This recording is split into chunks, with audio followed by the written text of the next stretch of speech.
Good day, Mr. Bakri, and I'm Chajahui. Today I will become the first presenter of the presentation from my group, which is Money Partner. And now I'm going to introduce my team members, which is Lai Sing-er, Lai Liru, Muhammad Daniel Izzuddin, Rebecca Anakto, and me, Chajahui. And now I'm going to present about the introduction of the company, which we choose for the assignment. So the first one is Dutch Lady. Dutch Lady was founded in Petaling Jaya, Selangor in 1963, and Dutch Lady employs 600 people and provides a diverse range of quality and tasty milk-based dairy products. Nestle Malaysia started in 1912 and is now headquartered in Petaling Jaya. Nestle Malaysia have over 5,000 employees nationwide and also have 6 factories in Malaysia. About Dutch Lady missions, they have been proving the missions into public life, which is they produce dairy nutrition products for babies, children, teenagers, and even older generations. About the Dutch Lady missions, Dutch Lady Dairy Industry Limited may not be the leading dairy company, but they are meet the needs of consumer and making a difference in their minds. Nestle missions, they have been doing this by providing consumer with tasty and nutritious food. Nestle visions, it appears that Nestle Malaysia wants to be a leading company that can compete with other companies, even though they already have different categories of product as well as the markets. So analysis of Dutch Lady. Strength, Dutch Lady has a strong market leadership position in the food processing industry. This can also increase the sales of the company products as it is already has the market. Weaknesses, high turnover of employees at lower levels is also a problem. It's because when a company has fewer employees and a lower level of management, it affects operations and production. Opportunities of Dutch Lady. Dutch Lady can work with third parties to sell new products online at a lower price. This will enable them to increase the online visibility and consumer awareness of their new products and expand their consumer base. Threats, a shortage of skilled human resource is one of the threats to the Dutch Lady. This is because they need skilled staff to handle operations and production to ensure that their productions can continue. So about Nestle. Strength, Nestle has strong brand recognition in the food and beverage manufacturing industry. These products are well known to the public and always generate consumer interest and a market for them. Weaknesses, this has resulted in Nestle needing to increase the price of their products to ensure profitability, but it has also made consumer feel uneasy when they want to buy. Opportunities, Nestle can offer small food companies the opportunity to partner with startup to promote both their products and someone else's brand, which would be a win-win trend for both parties. Traits, that's the trait to Nestle because although they are creative in product innovations, if they are caught up by their competitors, it will affect consumer demand for Nestle products and over time, it will affect the profits. That's all for me. Thank you. Hello, so from me, my part, I will explain about the financial statement analysis. All right, so for the first part, we will look for the liquidity for the both company.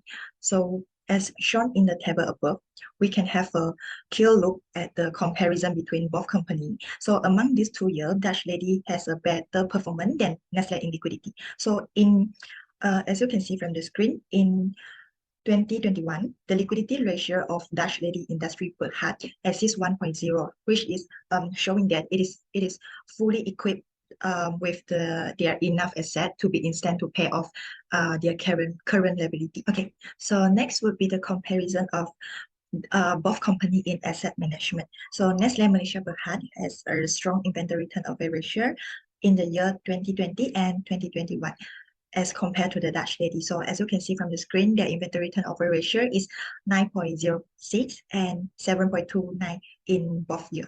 So it can be said that the company, which is the Nestle, will sell and restock their inventory roughly every 1 to 2 months, right? So the next one, in 2020, the Dutch Lady is the best, while in 2021, Nestle showed a better performance in terms of their total asset turnover ratio. So Dutch Lady milk industry Berhad, they are excel in generating the significant amount of revenue from a limited number of their assets in the year 2020 as compared to the Nestle Malaysia Berhad. So, but they had become less performance in the year 2021, right? So yeah, for the day sale outstanding, which is DSO, in 2020, the Dutch Lady industry Berhad recorded a lower as compared to the Nestle. They record they have a DSO of 27 days as compared to the Nestle Malaysia Berhad, which record this DSO of nearly 33 days. So in 2021, both companies record the same DSO, which is 25 days. So for the third one is a comparison between the Dutch Lady and the Nestle. So in terms of their debt management. So as you can see from the screen, among these 2 years, Dutch Lady have a better performance in terms of debt ratio as compared to the Nestle. So in 2020, Dutch Lady is only record 0.81 debt ratio and 0.80 in 2021 of the profit margin ratio. Nestle has a better performance as compared to Dutch Lady, which Nestle record 0.10 profit margin ratio, while in 2021, Dutch Lady has a better performance than Nestle, which Dutch Lady recorded 0.22 only for the profit margin ratio. So for the second part is the return on asset ratio, which is their ROA. So in 2020, Nestle have a better performance in terms of ROA, which Nestle recorded 0.19 ROA, while in 2021, the Dutch Lady has a better performance in terms of the return on asset ratio, which there record a 0.35 of ROA. So this can be said that the Dutch Lady Industry Berhad has the ability to manage its balance sheet to produce their profit more efficiency and effectively. Yeah, so due to their higher ROA. So the next one would be the return on equity ratio, which is ROE. Okay, so in this 2 years, Nestle has a better performance than Dutch Lady, which they record a 0.99 ROE in 2020 and 0.98 ROE in 2021. So the high ROE has indicated that the Nestle Malaysia Berhad is better at turning its equity financial into profit with their higher ROE achieved in both years as compared to Dutch. The last part, which is the basic earning power. So for this, in 2020, Nestle Malaysia Berhad has recorded a 0.25 as compared to the Dutch Lady. So Nestle has a better performance in terms of basic earning power in 2020, while in 2021, the Dutch Lady has a better performance than Nestle, which they record a 0.41 only for the basic earning power. So Malaysia Berhad is more successfully at generating income from their asset in years 2020, while in years 2021, Dutch Lady has more better performance at generating their income from there. So that's all for the financial statement analysis. Thank you. The figure above shows Dutch Lady Industry Berhad's stock performance from the year 2016 to 2021. The Dutch Lady stock price was in an uptrend and reached its highest historical stock price of 60 at ringgit 50 cent in March 2018 after rising by 22.50% from 55 ringgit 56 cent in December 2016. The stock price then entered a downward trend, falling by 40.06% to 33 ringgit 52 cents in December 2021. Next. The figure above shows the Dutch Lady Company returns from 2016 to 2021. In December 2016, Dutch Lady had a return of 0.6966%, while its highest return in 5 years was 18.5585% in December 2019. However, Dutch Lady also experienced a 5-year low return of negative 9.9792% in March 2020, which was a record low.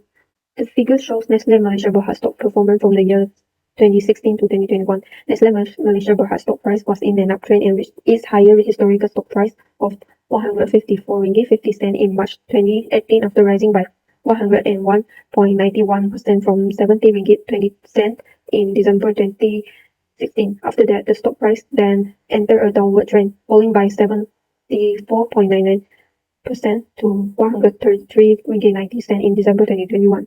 Next, this figure shows the returns of Nestle Malaysia Berhad return from 2016 to 2021. In this 5 year, Nestle achieved an all-time low return of negative 70.0874% in February 2018. After that, Nestle also reached an all-time high return of 11.9565% in March 2018. This is the comparison between these two companies And over the 5 years from 2017 to 2021, Dutch Lady milk industry Berhad average return is 0.7652%, while Nestle Malaysia Berhad average return is negative 1.0214%. It means that the average return of Dutch Lady company is more than the average return of Nestle Malaysia Berhad.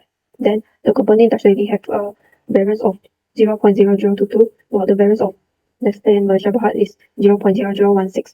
In terms of variance, Dutch Lady company data also outweigh Nestle Malaysia Berhad. Addition to this, Dutch Lady has a standard deviation of 0.046 and Nestle Malaysia have a standard deviation of 0.040. It represents the standard deviation of the Dutch Lady company more than the Nestle Malaysia company. The coefficient of variation of Dutch Lady company is 6.07, but the Nestle Malaysia company is negative 3.96. Hello, my name is Muhammad Daniel Izzuddin bin Edo Rustam, and now I would like to talk about index comparison for Dutch Lady Milk Industry Berhad.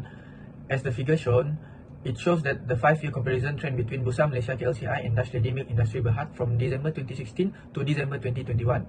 The Bursa Malaysia KLCI figure line has shown an increasing movement from 1,641.73 points in December 2016 to 1,870.37 points in April 2018. It started to decline significantly to its lowest point at 1,350.89 points in March 2020. The movement then increased to achieve 1,567.53 points on December 2021. In contrast, the Dutch Lady Milk Industry Berhad has shown a figure line that increased from February 2017 to achieve a peak at 68.50 points on March 2018 and then showed a significant decrease to 41 points in January 2020.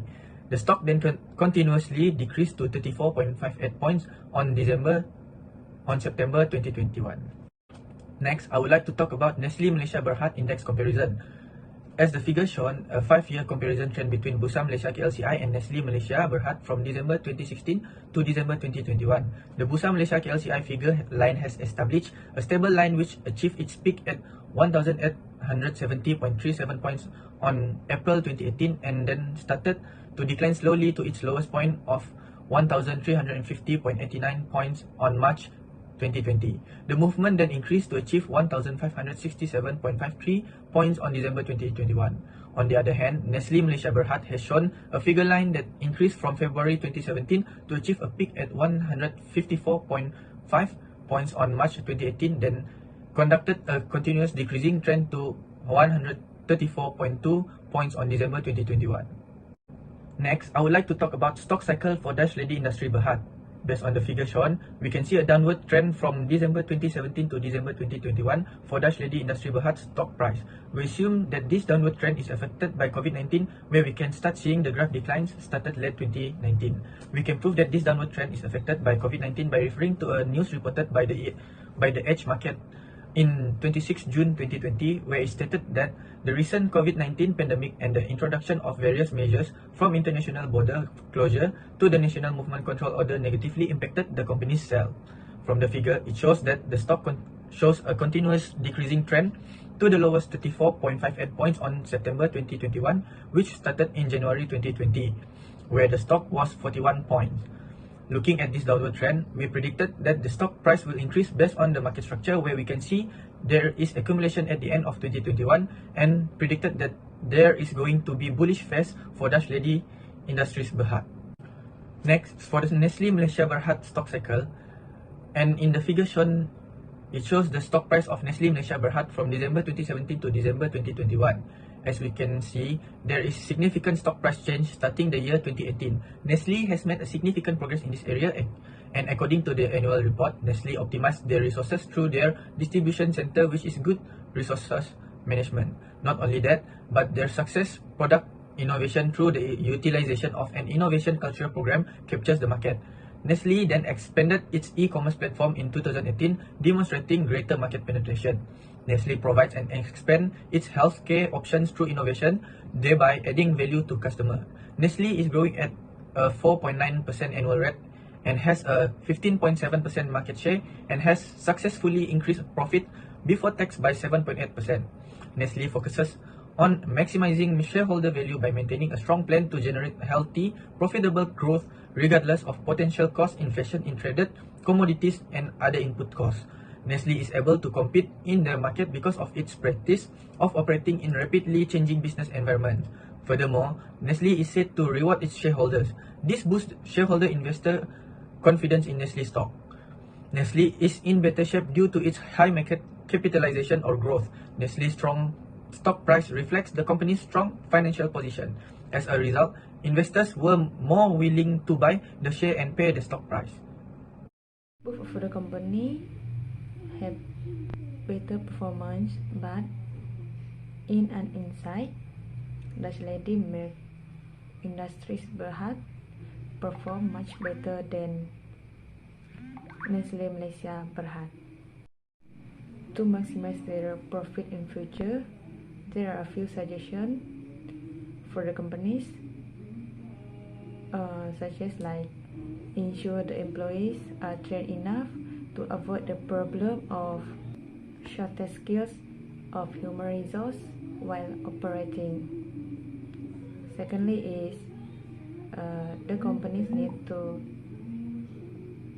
create positive values employees and encourage collaboration and provide recognition for accomplishment to help increase the morale and job satisfaction of the employee.